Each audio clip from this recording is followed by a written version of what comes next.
Hi, Galina. I'm so excited to speak to you today. How are you doing? I'm good. Thank you, Natalia, very much for this wonderful opportunity. And I'm looking forward to FSOMA conference. Every year it is just amazing. And we are the best association in the state. And you and Ellen do a lot for us. Don't know any other association who would do so much for its members. Oh, thank you. Yeah, we're so excited to have you at the conference again this year. I'm very looking forward to your classes, which are going to be amazing. So tell us a bit about yourself and your background. Alrighty, even don't know where to start. So obviously I'm a foreigner and I'm coming from old world. There are traditional medicine and conventional medicine never have been in such a confrontation like in the United States. So every woman has its own wise woman chest with the herbs and other remedies. And which is a funny fact, I still have my childhood uh, fire cups with me, which my mom used on my back, and I brought them with me. So they are really old. They're even older than I am, but they're still That's in so use, which is wonderful. exciting. Yes. Yes. So my education started with, regular Western medical education, like many of us do. I had some health problems, which were not helped with conventional medicine, which beside my family history, prompted me to be interested in East Asian medicine.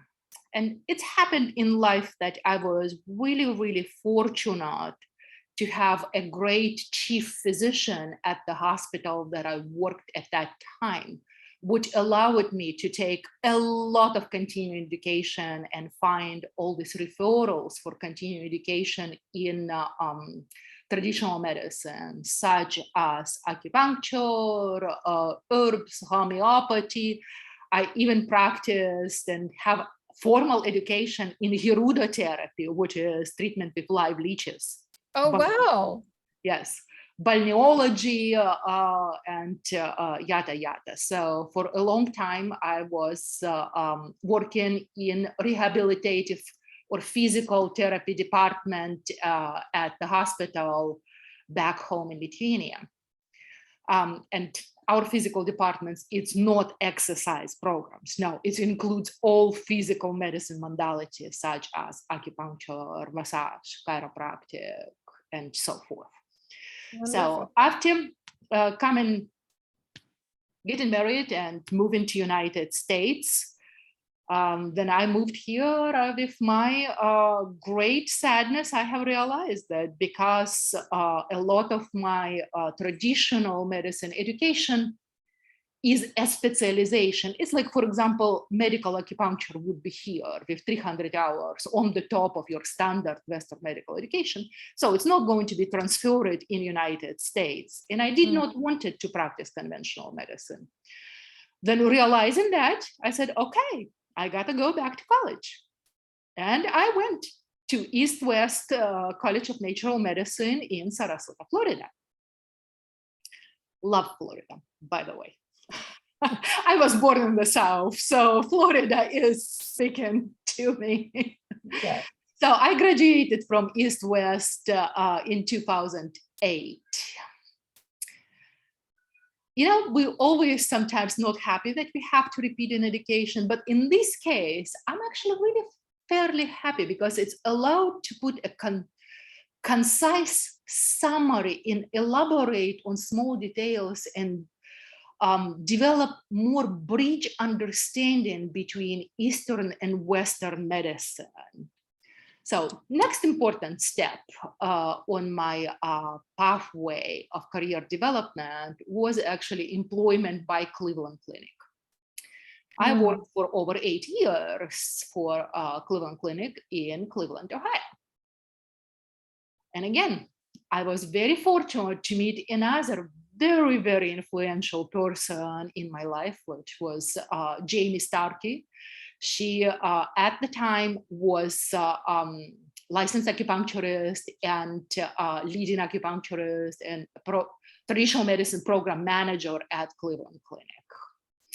Thanks to Jamie and our medical director, Tanya Edwards, at the time, we probably were one of the first hospitals in the United States to open traditional Chinese herbal medicine clinic within integrative medicine department at the Cleveland Clinic. How wonderful.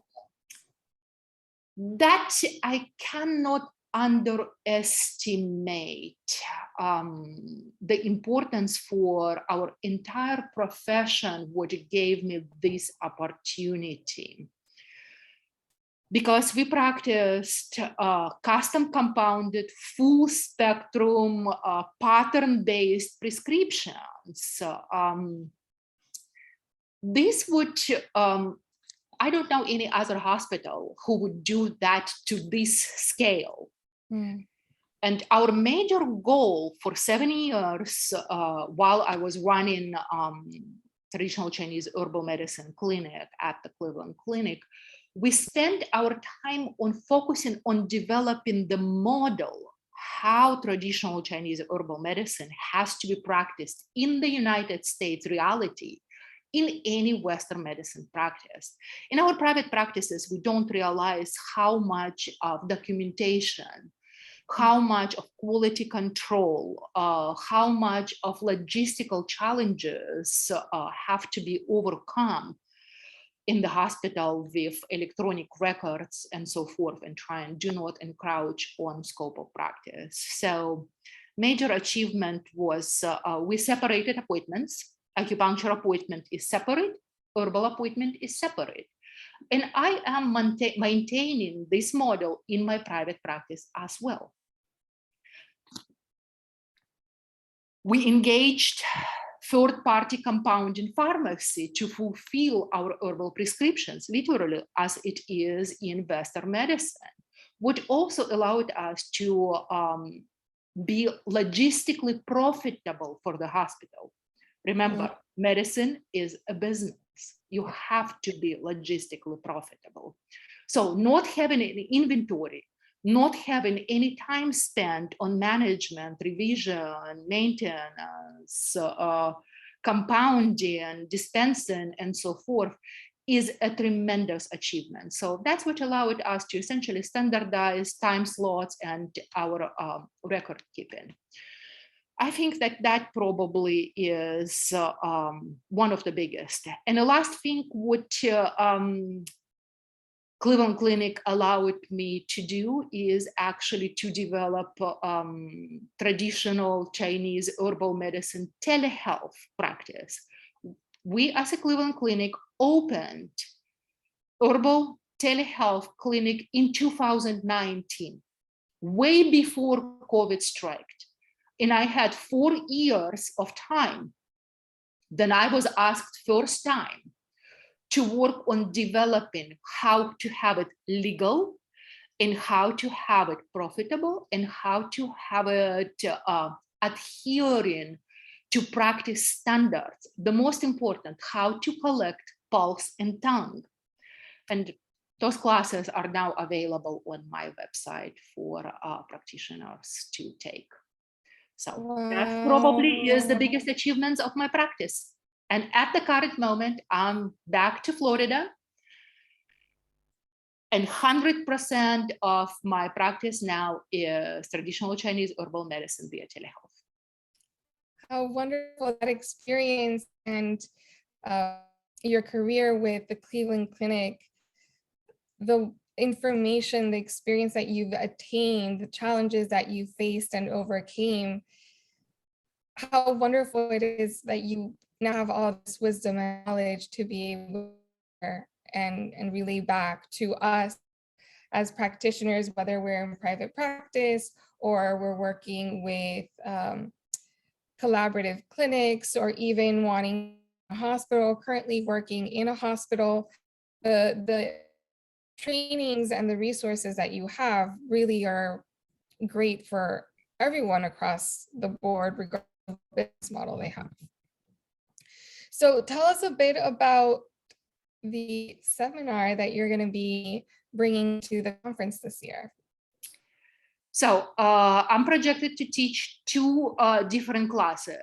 The first class will be about use of imaging in clinical practice. And since this year conference focuses on disorders for the head and neck, we will be talking about which tests in which case are useful for acupuncture practices. And we will take a few different ones.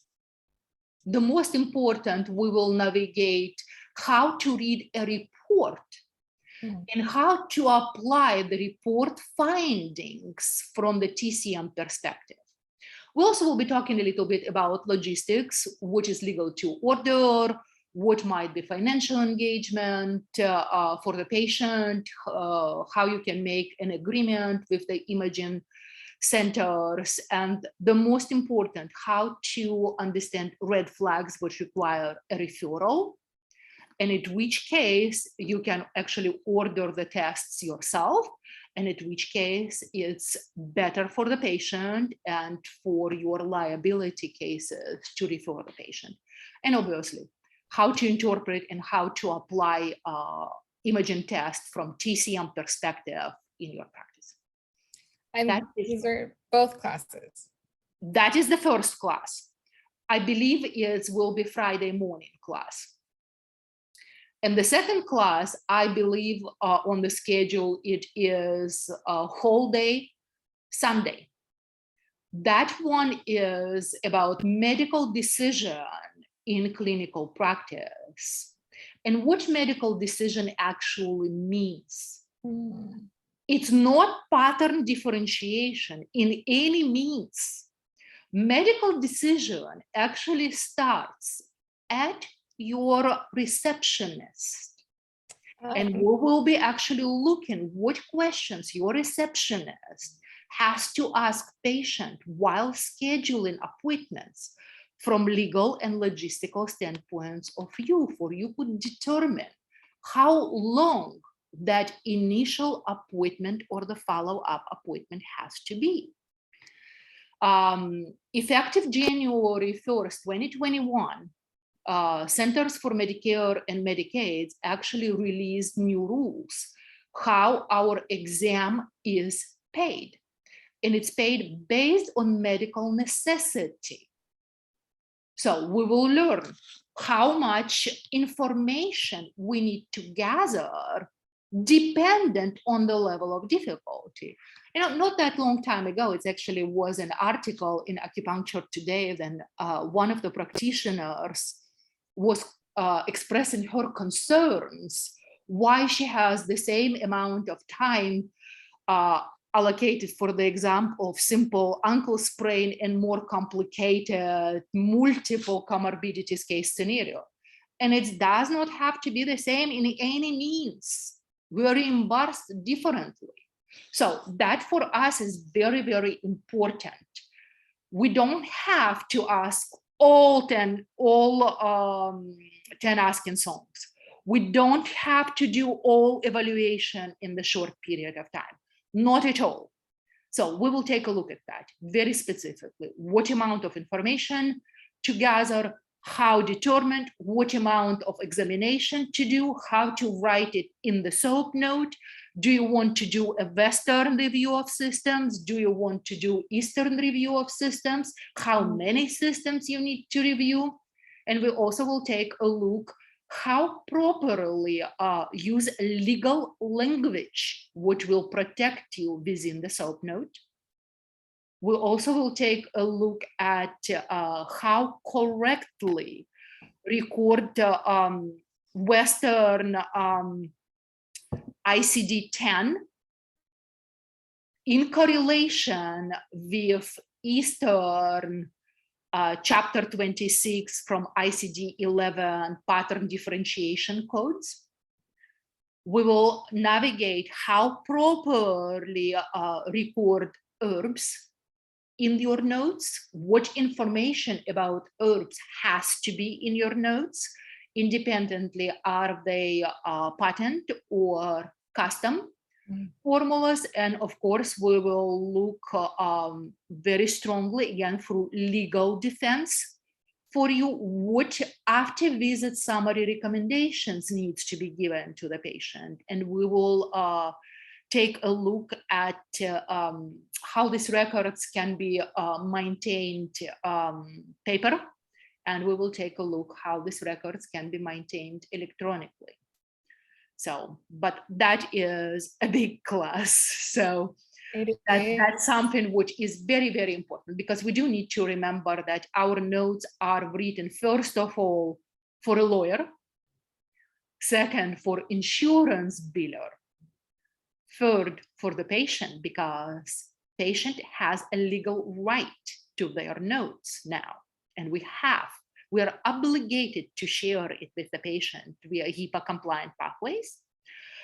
And only in the last portion, your SOAP notes are for you, and even before you goes your colleague for continuation of care. So we need to make sure that there is sufficient information of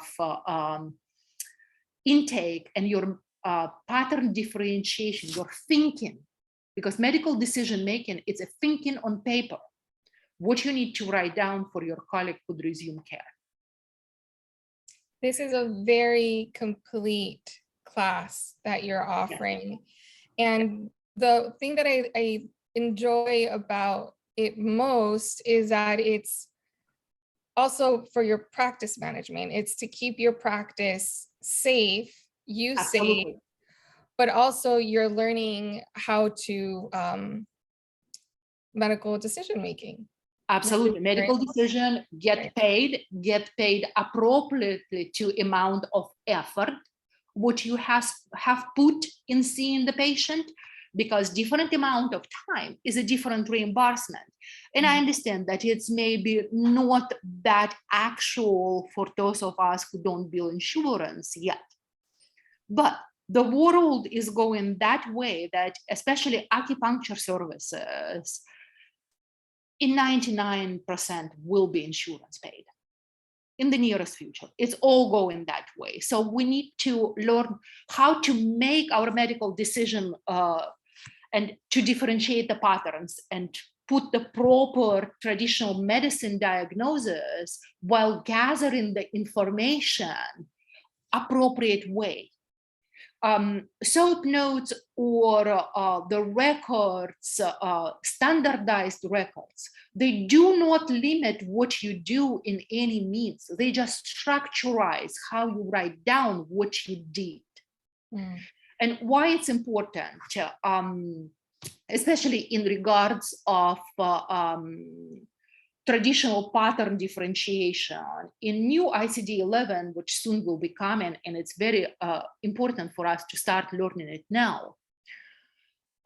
It will take a learning curve to adapt ICD-11 to all that huge heritage and variety of acupuncture styles which we practice. Like, let's say in my practice, I routinely practice auricular acupuncture.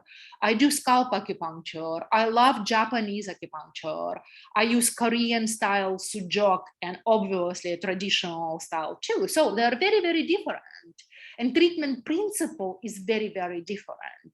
So that's something which we will go through with the clear SOAP note examples. It's not just a case study, then it's already made for you. No. We will have a practice and literally look to the questionnaire of the patient and how it all translates into your notes. So that I believe is one of those necessary tools which is developing over time. We're at the beginning of the journey, moving from ancient 2000 years old China to contemporarily practice. You know, it's fairly interesting. But first question, what I got when I was interviewed for Cleveland Clinic work was, can I write hospital grade SOAP note? And that is the biggest complaint. And actually that's what prompted me to write this class. because working in Cleveland Clinic, we had 7 acupuncturists in our department. We all came from very different countries, from very different backgrounds. We practiced different styles of medicine, but in such a big department, is scheduled to the first available practitioner. So continuation of care and proper notes become of extreme importance. And that was a nightmare. I don't know tongue style acupuncture. How I can continue care if I don't know what my colleague thought about? That's one thing. Another thing, because in Ohio, we were seeing Medicaid patients. Ohio Medicaid pays for Medicaid. And I looked over 3 years, like about 10-15% at the beginning of entire volume of the patient, which consisted from Medicaid patient, went almost 60%. So, and because it's Medicaid, it has to comply to full records. And we started to be internally audited.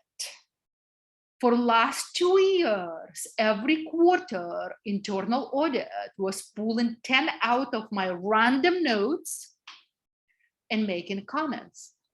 Oh my God. You even cannot imagine how much I cried. But it gave me such an experience how to, what information needs to be there for any insurance auditor would look at your note and say, great, pay, without any additional information asked. This is amazing. We're so excited to have you at the conference this year. You have an immense amount of experience and knowledge that all of us can learn from and implement in our private practice in one way or another. So tell us how we can stay in contact with you if someone wants to reach out to you, have any questions, or to take additional classes from you, because I do know you have a lot of resources available. How can people contact you? AsianTherapies.org. AsianTherapies.org. That is my website. And there is all information at the Academy tab, information about the classes which I offer. There is a blog which I think with some of my articles which might be interesting to read. There is not that many of my articles on the blog, but some of them are fairly interesting. There is media page, there is a compilation of the articles which over time have been published in Acupuncture Today or other journals. There also is a research tab that you can find safety for traditional Chinese herb poster and abstract, which has been presented at SARS conference in 2017 in San Francisco. And there is one of my books on modern pulse diagnosis, mobile AKG based, and hopefully soon will be another book published, which will be a clinical practice manual. That exactly all what we will be talking about will be laid out and much more. Wonderful. We are so excited again to have you at conference this year, and I hope all of you join us. You can attend live in person in Orlando, Florida, August 19th through the 21st. It's a 3-day full conference with amazing speakers. You can earn up to 23 CUs, and we are PDA approved as well for NCC AOM. And you can also attend virtually from the comfort of your home. So you can visit us at FSOMA.org/2022 conference for more information and our class schedule and registration. And we hope to see you all there, and we will see you there, Galina. Thank you so much for the great opportunity. Thank you. Have a wonderful day. Thank you. Bye-bye. Okay.